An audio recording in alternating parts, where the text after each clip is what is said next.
दोस्तों, इन दोनों खड़े ढांचों को देख करके आप समझ ही गए होंगे कि ये कौन सी जगह है।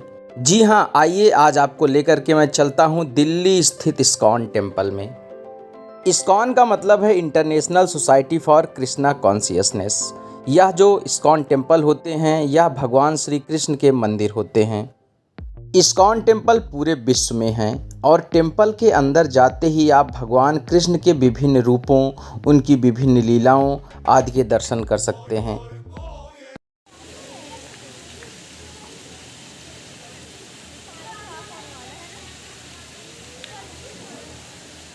यह जो दृश्य अभी आपने देखा, यह कालिया मर्दन दृश्य है।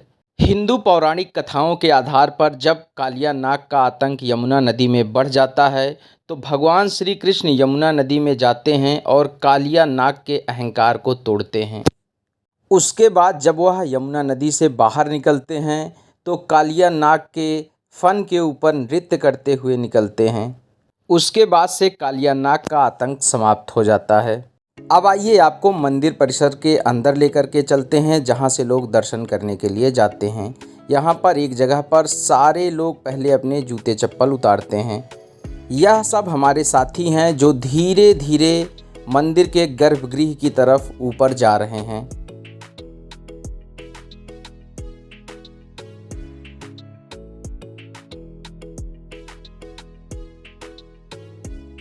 प्यारे दोस्तों, यह जगह मंदिर के गर्भगृह के सामने की जगह है, जहां पर बीच में एक पशुपतिनाथ की मूर्ति जैसी लगी हुई है और वहां पर भी बहुत सारे श्रद्धालु खड़े हैं। अब हम लोग धीरे धीरे अंदर प्रवेश कर गए हैं।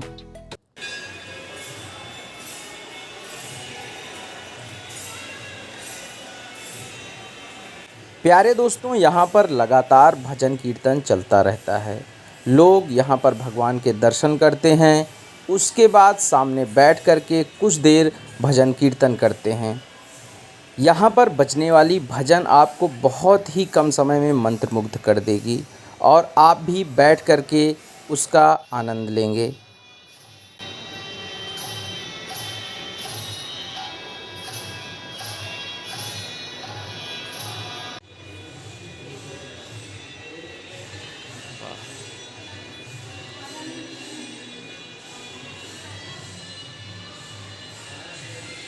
तो दोस्तों, अंदर दर्शन और भजन करने के बाद हम लोग बाहर निकले।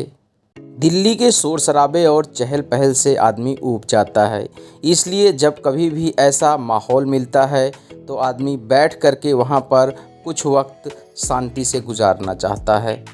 गर्भगृह से बाहर निकलने के बाद हम लोगों ने मंदिर के मुख्य परिसर के सामने भी कुछ फ़ोटो वगैरह खिंचवाई।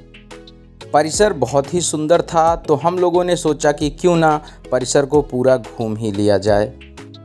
साथ ही हम लोग तलाश कर रहे थे कि यहाँ पर प्रसाद कहाँ मिलता है, क्योंकि अगर आप भगवान के दर्शन करते हैं और प्रसाद लिए बिना चले जाते हैं तो दर्शन अधूरा ही रह जाता है। आप परिसर में यहाँ पर भगवान विष्णु और लक्ष्मी जी की बहुत ही बड़ी मूर्ति देख सकते हैं। आप यहाँ ये भी देख सकते हैं कि परिसर कितना सुंदर दिखता है।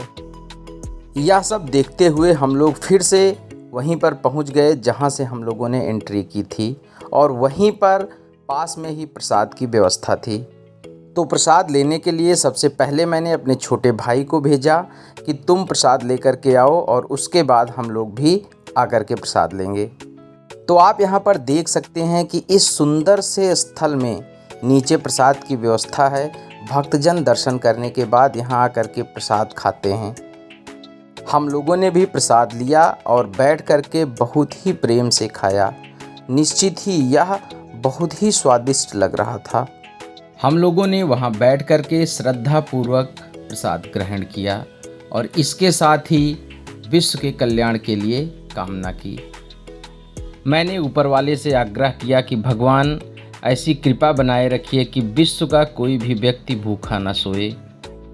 इस प्रकार प्रसाद ग्रहण करने के बाद मंदिर परिसर के आसपास थोड़ा समय हम लोगों ने और गुजारा, और उसके बाद हम लोगों ने सोचा कि अब वापस चला जाए।